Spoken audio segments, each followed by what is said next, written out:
Hey there, fellow nerds and geeks. Aaron Nabus here, and thanks for tuning in to the Hall H Show. My co-host, Alex Benedicto, and I recently caught up with Zack Kaplan at Long Beach Comic Con 2017. Zack is the writer and creator of the comic book Eclipse, which is published by Top Cow Comics.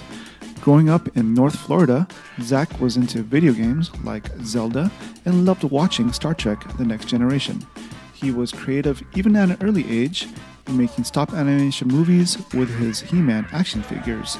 While he started out as an actor and studied theater and was more interested in being in front of the camera, he eventually realized that he would rather be doing things behind the camera. After making his way to Los Angeles and while studying film at USC, Zack worked a few odd jobs before finding success with his comic book, Eclipse.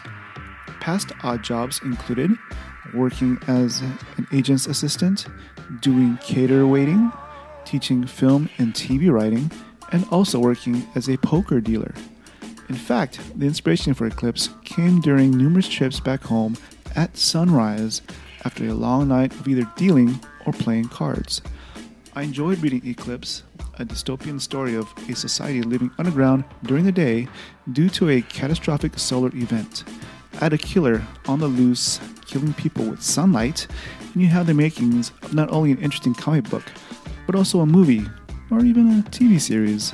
Oh wait, I guess you'll have to listen to the rest of the podcast for that. He also gives great advice for aspiring creators, and he even gives us a preview of his new comic book called Port of Earth, which is coming out in November of 2017. We hope you enjoy our Hall H podcast conversation with Zack Kaplan. And if you are going to New York Comic Con and Los Angeles Comic Con, please go check him out.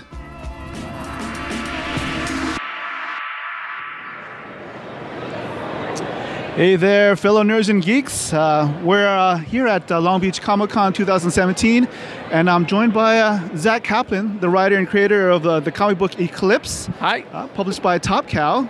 Thanks for joining us on on the Hall H Show. Absolutely. Yeah. I guess we'll just get right into it. For this show, we're going to talk about Eclipse, of course, but I want our audience to get to know you a little bit better. Sure. So if you can, just let us know what 11-year-old Zack was like. 11-year-old Zack. Yeah. What were you into as a kid? I was nerdy. I was into, I was probably deep into Zelda at that point, or computer games, video games, a lot of that. And yeah, Star Trek. I was watching lots of Next Generation after school. Oh, nice. I did not play sports. I was a big geek at 11 years old, for sure. And I was growing up, by that time I was in North Florida, which is a very interesting experience because I was a Jewish kid in the Baptist Bible Belt. So that was, I mean, I love Florida, but it was a very interesting experience growing up in the Deep South. Yeah. And then I made my way out here to Los Angeles. Well, before we get to Los Angeles, at a young age, were you always creative? Yes, I was always creating. I mean, when I got a video camera, I was shooting films. I used to do stop animation with my action figures, like, my He-Mans. I'd make little movies, and I did writing, I did film, I did everything. I did acting. I initially was pursuing acting for a minute, and then I quickly realized I wanted to be more of the behind-the-scenes storyteller, more writing, and so by the time I got to college, I realized that I wanted to switch. But I studied theater in college. I did directing and acting and all that stuff. Now, growing up, were there any sort of seminal pieces that sort of galvanized your wanting to sort of go into the writing part of the creative process? I mean, I read lots of comics when I was growing up, but I did not think about the people behind the comic books. Mm-hmm. And I didn't think about the people behind films growing up either. I mean, I identified with actors. Okay. So, and I just liked big budget stuff. So I was really, anything from Back to the Future to Indiana Jones, I mean, to Star Wars. I was just into all that kind of stuff. So it wasn't until I got to college and right out of college that I started to appreciate the people behind the scenes more, the filmmakers, the directors, the writers. And it wasn't until then that I found my love of comic book creators. I mean, I was reading you know, Spider-Man and X-Men and all that stuff growing up, but it didn't occur to me that the creators behind it, no one exposed me to that, so I just, So from, you make your way out to Los Angeles? Yeah. From Los Angeles to when you start creating Eclipse, like, can you describe that creative journey? Oh yeah, I did everything. Okay. I mean, I did, first off, I did a whole bunch of odd jobs. I was an agent's assistant. I did cater waiting. I taught film and TV and writing. I was a poker dealer for a year. Oh, yeah. I remember you mentioning that at another event. Yeah. So I did a lot of odd jobs while I was writing. I went to USC Film School in between all of that. The irony being that I went to film school and then I came right back out and continued to do kind of odd jobs while I was writing. I was pursuing it for a long time, and I had a lot of close opportunities. I had a lot of situations where I'd get something into development for film or TV, but nothing ever went. And I'd always wanted to do comic books, and then I finally got a chance to do it. So is Eclipse your first attempt at sequential art? Yeah. Okay. Yeah, it is. Yeah. And I think you said that you sort of got the idea from when you were a poker dealer or car dealer? I was working as a poker dealer for you in Los Angeles at Hollywood Park Casino, which is a very interesting place too. And I was working a graveyard shift. I would start my shift at about 7 o'clock, and I would go till about 3 in the morning, and then I would play cards until about 5 myself. I see you post those pictures of you playing poker. Yeah, I play a lot of Instagram. poker. I have a weekly home game, and I play a lot of poker. But yeah, I would be driving home at sunrise, and that was some of the inspiration for Eclipse. Wow. Yeah. I guess we can get into the book. Yeah. Why don't you give our audience a little premise of the book? So, world where the sun will burn you alive if you go outside. Basically, something has happened to the sun. We don't know what, but the sun is deadly. So everybody works at night. They sleep during the day, and then there's a killer going around, and he's using sunlight to burn his victims. Interesting that the name is Eclipse, and we just had an eclipse. I know, we just had one. That was a good marketing opportunity for me. For sure. I told everybody that was that eclipse actually was our PR stunt. You didn't realize that? Yeah, thousands of years in the making. We organized the whole thing, and everybody they didn't realize it was just for a comic book. Right. Yeah. And did you, correct me if I'm wrong, but was this like an 8-year sort of labor of love? It was many years. I don't know about 8. I had the idea many years ago, and I always thought it would be a great comic book. But you know, for anybody who's creative out there, you come up with an idea, you put it somewhere, you develop it, and then you know it goes up and down in terms of your attention to it sometimes. And so this was an idea I had. And then I put together a pitch for a comic book, and I went out to several places. It was not my first comic book pitch. I'd done other pitches at other places and not been able to get it going. Okay. And finally, Top Cow responded and gave me the chance. Well, congratulations. Thank you. Yeah. It's an awesome book. Thank you. I'm up to the end of volume 2. Yeah. I want to know what happens to the third albino. Like, you know. So why don't we go into the characters a little bit? Yeah. With the main character, David Baxter? Yeah, David Baxter. He's the main character. He puts on one of these suits during the day. It's kind of a lot of fun to kind of look at a blue collar kind of guy in this world, and a reluctant hero. And he's just a maintenance man. He helps maintain the city's infrastructure. He kind of has the crap job of going out during the day and dealing with the sun, but it's interesting because he's actually living the life that we live now. He actually does work at day and sleep at night, whereas everybody else is the opposite. They've switched on it, and he gets pulled into the murder mystery of it all. And so, from David Baxter to Rose, and I guess Cielo? Yeah, it's the same. She has 2 different names. She kind of has her rebellious name. So her name is Rose, and she's the daughter of a solar oligarch, somebody who's essentially seems to be running the city, or one of the many guys now running the city.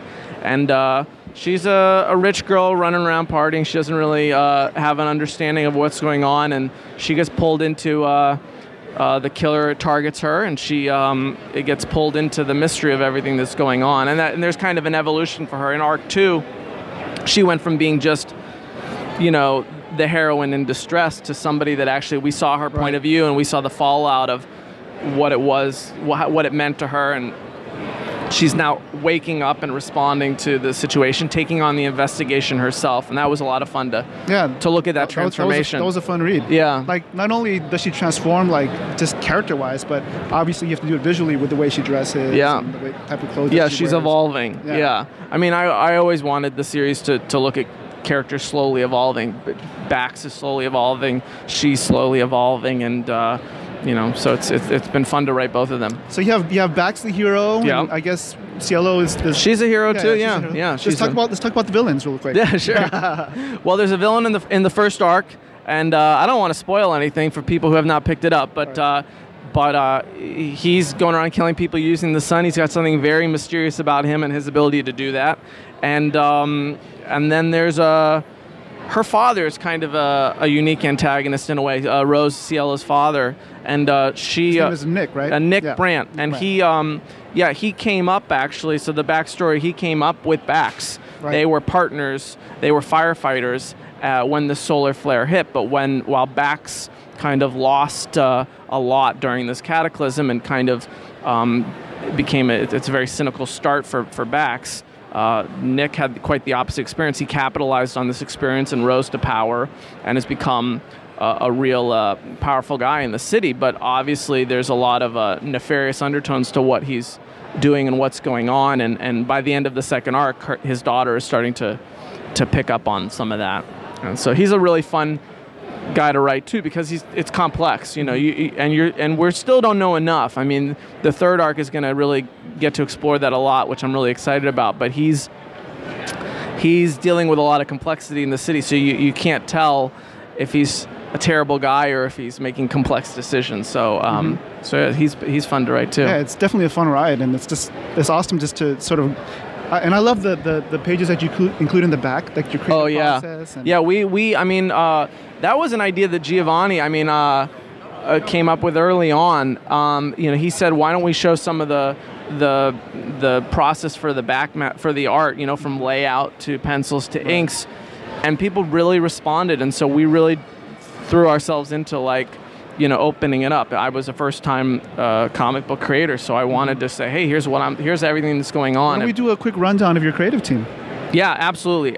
Giovanni Timpano, amazing artist. I mean, it's so crazy how lucky I got, because he's just so good. And so he was working a lot of Dynamite titles. He did The Shadow, Justice Inc. There was a Green Hornet Shadow crossover. Now he's doing Batman Shadow crossover, which is pretty awesome. Cool. But he had never done a creator-owned world before. And so he was really dying to sink his teeth into world generation. And the detail in this book, go look at any of the pages. It's just so crazy. And so he's amazing. We had colorist Chris Northrup on the first arc. It was great. Helped us set an amazing palette. I love the palette. Yeah, it's great. Amazing, yeah. And then Flavio Dispenza came on to the second arc, and he's been killing it too. He's an amazing, brand new guy. Giovanni, college, right? School? Giovanni found him out of an Italian comic book art school, awesome. And this is his first U.S. book, and he's just killing it too. So they're both on to great things. We've got Troy Patiri, who he letters like half the books in the industry. Nice. But he does great letters. I mean, you don't realize how important these things are. I guess National Letterist Day was the other day? Yeah. And I was like, that's Troy for me. It was thank you, Troy. That's Thank You, Troy Day. And then, Top Cow's been great. Matt Hawkins believed in the book from the start, and everybody here at Top Cow is great to work with. Now, can you sort of compare and contrast the challenges that you faced, doing your initial 4 issues, and now that you have a monthly book that you're producing? Yeah, I mean, it actually became monthly after issue 1. Oh, okay. So I was initially given the chance to do 4, and it was a 4-issue miniseries. I had hopes that it would go more, and I kind of left the door open in terms of where I had the story. When issue 1 first came out, it took off, and we had not yet released 4. So that when 1 came out, Matt told me, do you got more story for this? And I said, yes, I do. Okay. And so it became an ongoing monthly series. I was able to go back and change 4 just enough to give me even more room to ramp up into the rest of the series. And so then we became monthly from then on. So even when everybody was picking up one, we were monthly, and yeah, it's a crazy schedule to have. I mean, we were monthly from even the generation of one we were plugging forward, but once you have that pressure of delivering the book, yeah, it's a whole different ballgame. So obviously, I think I read somewhere that you based David Baxter, the look of him at least to Tom Hardy, I think. Oh, where did you read that? I think it was in the notes. That was an inspiration of mine. Yeah, okay. I mean, I wanted somebody who was really. I mean, Tom Hardy is like a chameleon; he can do anything. Yeah. But he plays a lot of characters that don't say a lot, and just more emotive. Yeah, more emotive. Yeah. And just tough as nails, and not tough like because they're big, not like The Rock, but just like. You know, it's more relatable. Yeah, he's an ordinary guy that just you would not want to mess with. I think I saw an article once that like Tom Hardy like was in London or something and like stopped a robber or something like that. Like, you know, he did. And so, yeah, to me, David Baxter's just this tough, emotive guy that exudes confidence and power, and he doesn't really want to. He's been burned by life, so he doesn't really want to be a hero, but he has it in him because he's just. I guess the reason I ask is because I mean, obviously this book I could easily see on the big screen or the small screen. Well, I don't know if you're aware, it's in development for TV. Oh, well, there you go. Yeah. Let's talk about that. Yeah, they just announced it. Well, there's not much I can say, okay. But whatever you can say. That's what I can say. They announced in San Diego that it is in development for TV. Actually, we may be looking at. More details coming out very soon. I'm very excited for more details to come out because it's very exciting stuff. But Hollywood is very particular about the way in which they reveal announcements, and they like to put things together. And so, that's good to hear. Congratulations. Yeah, thank you very much. Yeah. You have to come back on the show when you. Absolutely, I would love to. Yeah. But that's all I can tell you. But yeah, it's in development for TV, and it's some very exciting stuff. Nice. Yeah. Oh, go ahead. No. Now, we are at the Long Beach Comic-Con. Yep. What other cons are you going to be at this year? Well, I've been hitting them hard this year. In terms of the rest of the year, I've got 3 more. I'm doing Rose City in Portland. That's a big Image presence because they just moved up to Portland. Oh, wow, okay. I'm doing New York Comic-Con, which I'm excited about. And Giovanni is going to be in New York for this. He's not done any cons since Eclipse came out in the U.S., so I'm very excited. So if you live in the United States and you like Eclipse and you want to get Giovanni's signature, come to New York Comic-Con. And then I'm going to do L.A. Comic-Con back here at the end of October. Okay, we'll be there too. Yeah, and that'll be it for. But I'm already looking at next year and lining them up. You have to set these things up. I want to cover some other future projects that you may have in the pipeline. Yeah. But we also have some segments of the podcast, such as the Thunder Round, which is some sort of some off the beaten path set of questions. Right. Try my best. All right. If I gave you $1 million, what would you do with it? And you had to spend it all in one day. I have to spend $1 million. This is like Brewster's Millions. Yeah, exactly. I have to spend $1 million in one day. Yeah. I'd buy real estate. I'd buy something. Yeah. Okay. Let's assume I can't do that. What would I spend $1 million on? Fun. I don't know. I'm like not a car guy. I'm not a clothing guy. I'd like to think that I'd buy something collectible, but where's the number one? That would be fun to go buy like a number one. How about invest in the suntan lotion company? Huh? Invest in the suntan lotion. Yeah, there you go. Umbrella company, something. Yeah. What 3 movies could you watch over and over and not get tired of them? It's a great question. Over and over, not get tired. I actually think it's easy to watch comedies over and over again, even though I love my dark stuff and I love my stuff. I mean, like, Austin Powers was always an easy go-to to just watch over and over again. I could probably watch Groundhog's Day over and over again. Well, Groundhog's Day. Oh, literally, and then I would not know what was going on. Yeah, I could probably watch something like the South Park movie over and over again. Yeah, I mean, I love my Star Wars and I love my old films like Godfather and stuff like that. Cool. But you gotta, I don't know, I can't sit down and watch Godfather just chilling. Like, like I have to devote my mental to that. So, what advice would you give your 11-year-old self? Oh man, just about what? He was so clueless. He needed so much help. Right. Just don't worry so much. It's gonna get better. This is the advice for anybody that's 11-year-olds is you think that life is like, you think that everything that's going on at 11 years old is like, it sucks. You just got to get through it. Try to make the best. I don't know. How do you make the best of that? It also sucks for everybody. If it doesn't suck, if you're 11 years old and it doesn't suck, then good for you. But because it sucks for a lot of people. Right. So I don't know. I would just say, try not to worry about it. But then he would hate me, because what an asshole adult thing to say to an 11-year-old, like, shut up, you don't know what it's like. Right. Everything's fine for you. Shut up. So I don't know. It could be something simple like when you're playing Zelda, Right. Get to the. I probably wouldn't say anything because you got to just go through it yourself. Yeah. If there was a Mount Rushmore for like comic book creators, what 4 people would you put on there?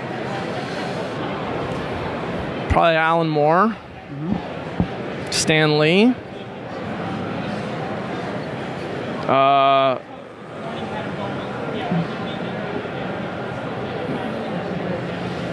who else would I put on there? I mean, there's so many good ones. Alan Moore, Stan Lee. We had Jack Kirby's birthday. Sure. You'd put Jack Kirby on there. I don't know. There's so many like good options, and now I'm trying to think of like the greatest greats of all. I don't know enough. I'm still learning a lot. So I would farm that decision out to someone who knows more. Cool. We could put you on there. Don't put me on there. Don't put me on there. You come back to me in 50 years and ask me. Exactly. See, if I've earned it, then I'll take it. But cool. Another segment of the show is called Art Watch. Okay. We sort of give props to some artists that we follow online or wherever we find them, at a museum or. Yeah. And when we say artists, it could be a writer like yourself. Okay. It could be a cosplayer, photographer. So, is there any artists out there that you sort of want to put the spotlight on? Giovanni Timpano. Okay. That's a good one to look at. Oh man. Just artist crazy. I'm like pass. No, I love so many. I love so many artists that I see. I'm just not. That book. There's a book where the guy talks about tipping points. Malcolm Gladwell's Tipping Points, and he talks about mavens. I think people who like are the first one to discover, who like go around and go, who you need to check out. I'm not that person. I'm the last guy to the party on everything. So like I was wearing trucker hats when they were like totally like people were like, that's so 6 months ago. What are you doing with that? I'm like, oh, I thought we were doing this, and I'm like, they're like, no. So like. I see stuff I love, and I can see it, and I can be like, that's awesome, that's great, I love this. I can tell you stuff that I'm reading and tell you stuff I respond to, but in terms of the artists, I like them, but I liked God Country a lot. Jeff Shaw, I think, is that, and Donnie Katz. They're great at that kind of stuff. Okay. Yeah. Cool. I also like big stuff. Like I like Rick Remender. I like Ed Brubaker. I like some of the artists that do Rick Remender stuff. Yeah, so, I have a bunch of Remender books that I still haven't had a chance to read yet, so I'm looking forward to it. I'm so bad with names too. What's the guy, the awesome artist? Sean Gordon Murphy. Sean Gordon Murphy. He doesn't need any help from me, but his the stuff that he's putting online for his new Batman, The White Knight, is amazing. Cool. So, we'll definitely put those on the show notes. Yeah, don't bother. Those are bad ideas. Someone else better will give you good recommendations. I guess we'll sort of flash forward. Yeah. And then we'll close out the show. What are some, I guess, projects in the pipeline? Other projects? You know about Port of Earth, right? No, I was going to ask you about that. Yeah, it's the new series coming out in November, and Andre Moody is the artist. He's been doing 20 years of stuff. He does Rebels, some Star Wars, X-Men, Batman, everything. But he's amazing. And the premise of the book is Hollywood always looks at aliens coming down to blow us up or bring like total enlightenment. Okay. So what if aliens were coming not in war or peace, but with a business deal? And the business deal is open up a port here on Earth. So we open up the port here on Earth. The aliens come and they're visiting the port, and they are supposed to stay, but they don't always stay at port. They sometimes come into human areas, and sometimes problems emerge. So we've got agents who are responsible for returning or deporting them back to port, and it follows the two agents who are on a mission and the kind of backdrop of the ramifications of what has happened with the port coming to an alien port coming to Earth. Their primary form of currency isn't gold-pressed platinum, is it? No, I don't think so. They're actually the deal that we make with them is they give us technology in the form of energy from water. So all their ships are powered on water, and they give us mutual exchange. Yeah. They want our ocean, and we want the technology, and so we make the deal. The deal with the aliens that show up. And when did you say that was going to be coming out? November, so it's actually coming up in 2 months. Wow. It just came out in previews, and there's an amazing spread of it in the Image Plus magazine. You guys can check that out. And how long were you thinking about that idea? Oh, a couple of years. Yeah, for sure. And yeah.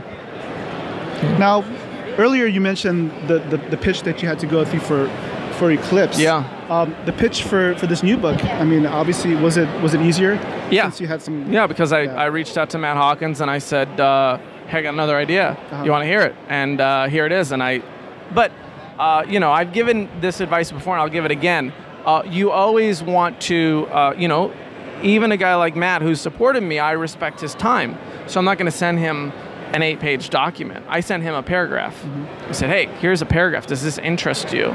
Because I want to give him the opportunity to spend 30 seconds on it and go, no, that doesn't interest me. And I go, okay, great, no problem. But, he said, no, that interests me. Tell me more.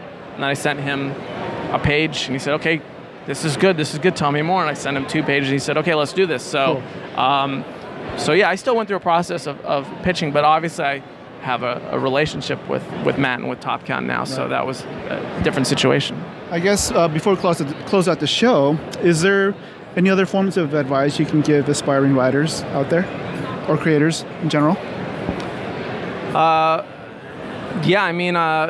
You got to create. Here's the other thing.